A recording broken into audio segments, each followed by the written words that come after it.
दाना चुगने के लिए अपने बच्चों को घोंसले में छोड़कर दूर जंगलों के पार बस्तियों में जाया करती थी। एक दिन किसी घोड़े पर उसने एक चने का दाना पाया। वह उसे लेकर चक्की में दरने के लिए गया। दाल दरते दरते एक दाल खूंटे में फंसी रह गई। एक ही दाल बाहर निकली। चिड़िया ने उसे निकालने की अपनी ओर से बहुत कोशिश की, लेकिन वह सफल नहीं हो सकी। चिड़िया बढ़ई के पास गई और उससे खूंटे में फंसी दाल बाहर निकालने को कहा। बढ़ई कुछ और काम कर रहा था, इसलिए उसने ध्यान नहीं दिया। चिड़िया ने उससे बहुत मिन्नत की। उसने कहा, बढ़ई बढ़ई खूंटा चीरा, खूंटे में मोर दाल बार, का खाऊं का पीऊं, काले के परदेस जाऊं।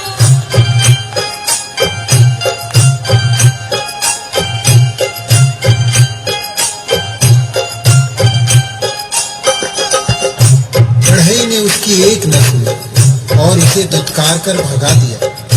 फिर वह राजा के पास गई। चिड़िया ने राजा से गुहार लगाई, राजा, ऐसे बढ़ई को दंड दो जो मुझ जरूरतमंद की बात नहीं सुनता। राजा राजा बढ़ई डंडो, बढ़ाई ना खूंटा चीरे, खूंटे में मोर दाल बार, का खाऊं का पीऊं, काले के परदेस जाऊं।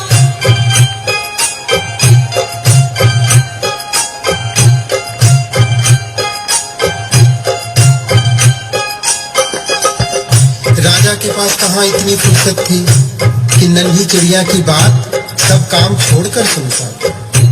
जब उसने भी विनती पर कोई ध्यान नहीं दिया तो वह रानी के पास गई और रानी से बोली, हे रानी, तुम अन्यायी राजा का साथ छोड़ दो।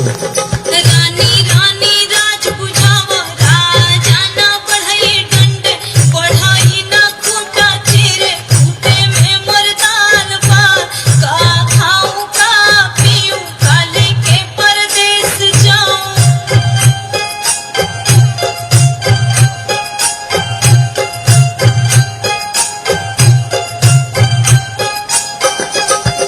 रानी भला अपने राजा को क्यों छोड़ने लगी?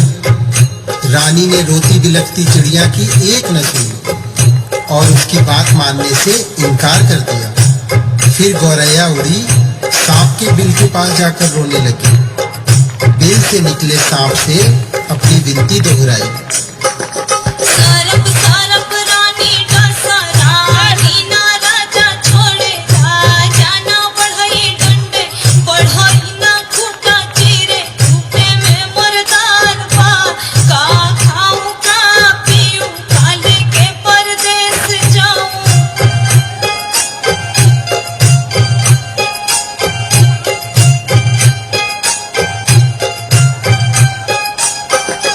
उसने अपनी राम कहानी सुनाकर विषैले सांप से कहा कि तुम जाकर उस रानी को डसो जो गरीब की गुहार नहीं सुनती, जो रानी सब कुछ जानकर भी हमें राजा से न्याय नहीं दिला सकी और न ही राजा को छोड़ सकी। तुम जाकर उसे क्यों नहीं डस लेते? सांप ने भी इसमें अपनी असमर्थता जताई। तब भागी भागी गौरैया जंगल में जा पहुंची और उसने बांस से विनती की कि तुम लाठी बनकर उस सांप को मारो।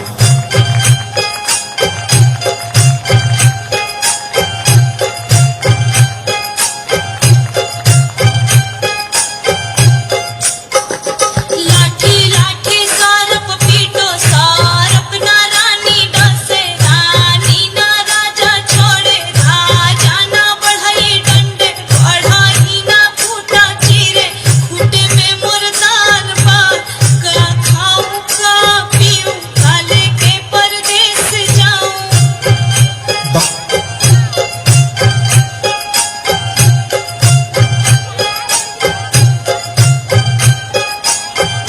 बांस की लाठी भी भला उस नन्ही गौरैया के लिए उस सांप से क्यों बैर मोल लेती?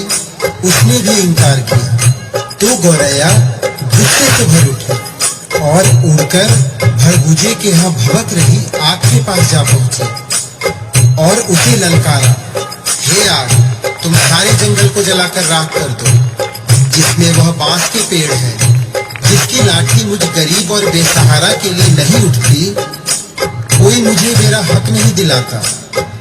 आग ने जब सारी बात विस्तार से जाननी चाहिए, तो गौरैया ने अपनी राम कहानी उसके आगे भी सुना दी। लाठी लाठी विषधर मारे, विषधर ना रानी डसे, रानी ना राजा ताजे, राजा ना बढ़ई डंडे, बढ़ई ना खूटा चीरे, खूटे में मुर्दार बा, का खाऊं का पीऊं, काले के परदेस जाऊं।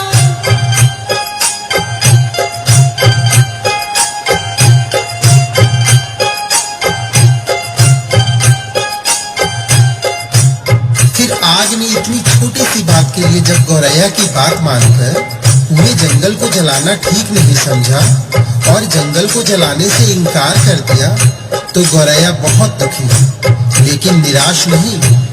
वह सागर के पास पहुंची और उसे अपनी पूरी बात सुनाकर आरजू की। सागर सागर आग बुझावा, आग ना जंगल जारे, जंगल ना लाठी पटवे, लाठी ना विषधर मारे, विषधर ना रानी डसे, रानी ना राजा ताजे, राजा ना बढ़ई डंडे, बढ़ई ना खूटा चीरे, खूटे में मुर्दार बा, का खाऊं का पीऊं, काले के परदेस जाऊं।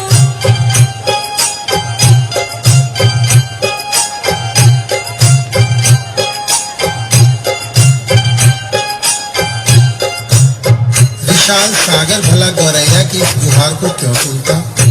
वह अपनी मस्ती में हंसता हुआ गुजरता रहा और गौरैया उसके किनारे अपना सिर धुलती रही। सुबह से शाम होने को आई। गौरैया को जब यहाँ भी न्याय नहीं मिला, तो वह हाथी के पास पहुंची। हाथी के पास उसने अनुनय की कि तुम चलकर मुझे न्याय दिलवाओ। उस समुद्र को सोच लो जो मुझ दुखियारी की हंसी उड़ाता है, बलवान होते हुए भी अन्याय के विरुद्ध खड़ा नहीं होता। जानते हो हमारे साथ क्या गुजरी है? और वह गा गाकर पूरी व्यथा कथा हाथी को सुनाने लगी। हाथी हाथी सागर सोखो, सागर ना आग बुझावे, आग ना जंगल जारे, जंगल ना लाठी पटवे, लाठी ना विषधर मारे, विषधर ना रानी डसे, रानी ना राजा ताजे, राजा ना बढ़ई डंडे, बढ़ई ना खूटा चीरे, खूटा में मुर्दार बा, का खाऊं का पीऊं, काले के परदेस जाऊं। हाथी भी गौरैया की बात सुनकर टस से मस नहीं हुआ। उसने भी उसका साथ नहीं दिया और उसकी बातों को हवा में उड़ाता हुआ अपने लंबे लंबे सूप जैसे कान हिलाते मस्ती में आगे निकल गया। अब नन्ही गौरैया का धीरज टूटने लगा। वह थककर चूर हो गई थी। जहाँ की तहाँ बैठी लाचार सी होकर आंसू बहाने लगी। सारी दुनिया उसे अंधेरी दिखाई देने लगी। किस किस से उसने अपनी कहानी नहीं सुनाई, लेकिन किसी ने उसकी मदद नहीं की। बेसहारा लाचार की करुण पुकार पर कोई ध्यान नहीं देता। तभी उसके पैरों के पास एक नन्ही सी चींटी आकर उसका हाल पूछने लगी। उसने देखा नन्ही नन्ही चींटियों की एक लंबी कतार एक के पीछे एक बहुत ही अनुशासित ढंग से चली आ रही है। उसने ध्यान से देखा उनका अद्भुत संगठन और अथक परिश्रम। वे बड़ी फुर्ती, तत्परता और सुनियोजित ढंग से अपना काम मिलजुल कर किए जा रही थी। चींटियों ने आकर उसे घेर लिया और गौरैया से पूरा वृतांत सुना। सुनकर सहानुभूति के साथ बोली, बहन, इस दुनिया में रोने गिड़गिड़ाने से काम नहीं चलता और न ही बैठकर आंसू बहाने से कुछ होता है। हिम्मत हार कर बैठना तो कायरता है। चलो चलो हमारे साथ, हम न्याय दिलाएंगे, कोई रास्ता निकालेंगे। चलते चलते चिड़िया यह सोचती रही कि भला यह नन्ही नन्ही चींटियां मेरी क्या मदद करेंगी, जबकि बड़ों बड़ों ने मुझसे मुंह मोड़ लिया और मेरे किसी काम न आए। खैर चलो देखते हैं, कोई तो मेरी मदद के लिए आगे आया है। चींटी बहना हमारा साथ देने चली है तो उसकी फौज भी तो है उसके पीछे। फिर घबराना क्या, देखते हैं क्या होता है। गौरैया सोचती चली जा रही थी। तभी चींटियों ने उससे कहा कि तुम किसी पास की पेड़ की डाल पर थोड़ी देर बैठो और देखो मैं क्या करती हूँ। कैसे पहाड़ जैसा हाथी मेरे इशारे पर नाचने लगता है और तुम्हारे काम के लिए दौड़ा दौड़ा समुद्र के पास जाता है। हिम्मत हारने से कुछ नहीं होता, मिलजुल कर जुगत लगाने से ही समस्याओं के समाधान का रास्ता निकलता है। गौरैया फुर्र से पास के पेड़ की डाल पर जा बैठी और चकित होकर चींटियों की असंभव सी लगने वाली बातों को कारगर होते अपनी आंखों के सामने देखती रही। चींटी धीरे धीरे हाथी के पैर से सरक कर उसके कान तक जा पहुंची। हाथी अपने सूप जैसे कान हिलाता, सूंड से अपने माथे पर फूंक मारता ही रह गया और चींटी उसके कान में घुसकर उसे तंग करने लगी और उसे समझाने लगी। बड़े बड़े बलवान यदि अपने बल अहंकार में चूर होकर दीनहीन छोटों की सहायता न करें तो उन्हें भी भान होना चाहिए कि काम पड़ने पर छोटे भी यदि अपनी आन बान के लिए अड़ जाएं तो बड़ों बड़ों के लिए संकट पैदा कर सकते हैं। अभी तो मैं अकेले आई हूँ, किंतु मेरे पीछे असंख्य चींटियों की लंबी कतार चली आ रही है। कहीं सबने एक साथ चढ़ाई कर दी तो लेने के देने पड़ जाएंगे। अपने प्राण संकट में क्यों डालते हो? मेरी नेक सलाह यही है कि तुम सीधी तरह चलकर गौरैया का काम करो, नहीं तो आगे समझ लो मरता क्या न करता। हाथी झंझलाहट और घबराहट में चींटी की बात मानने को लाचार हो गया। वह यह कहते हुए गौरैया के काम के लिए सागर को सौंपने को तैयार हो गया।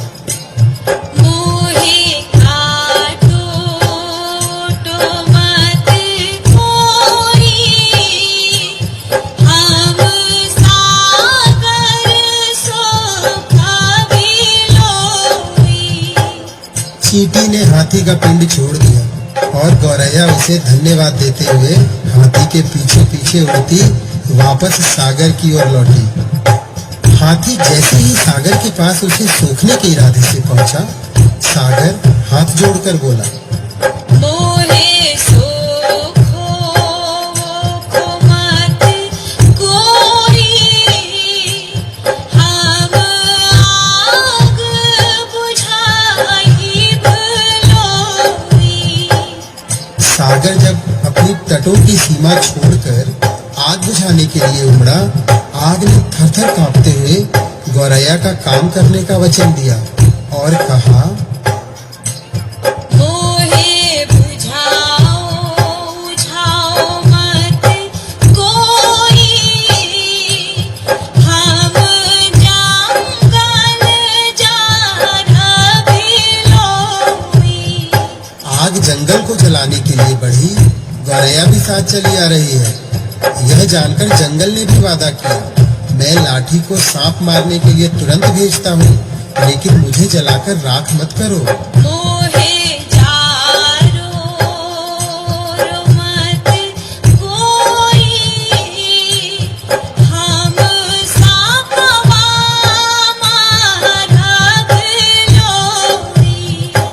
सांप के क्या मजाल जो जंगल की बसवारियों में अनगिनत लाठियों की मार से भयभीत न हो। उसने भी बिल से बाहर आकर गौरैया को भरोसा दिया। मोहे मारो मत कोई, हम रानी का सब लोई। रानी ने जब सांप को महल में आते देखा और उसके साथ गौरैया को आते देखा तो वह पूरी बात का अनुमान कर पसीने पसीने हो गई। उसने हाथ जोड़कर विनती की, मोहे डसो मत कोई,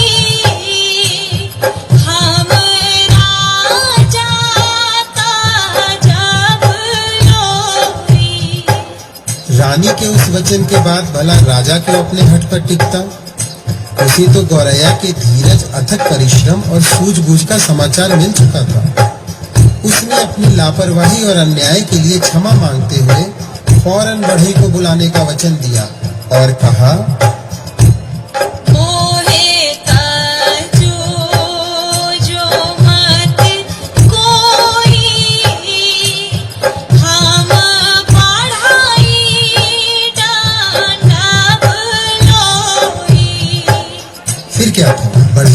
राजा के सामने आकर गौरैया की बात न मानने का अपराध कबूल किया और थर-थर कांपते हुए राजा से गिड़गिड़ाकर विनती की। मोहे डंडो वंडो मत कोई, हम खूंटा फाड़ा भिलोई। गौरैया को और क्या चाहिए था। गौरैया बढ़ई के साथ उस चक्की के खूंटे के पास पहुंची जिसमें चने की दाल फंसी हुई थी। बढ़ई ने खूंटे से दाल निकाल कर दी और गौरैया उसे अपनी चोंच में लेकर अपने घोंसले में जा पहुंची, जहां उसके नन्हे बच्चे जब से वह गई थी उसकी राह में आंखें बिछाए भूखे प्यासे बैठे थे। बच्चों ने चहचहाकर उसका स्वागत किया और वह अपनी चोंच से चने का दाना अपने बच्चों को खिलाया।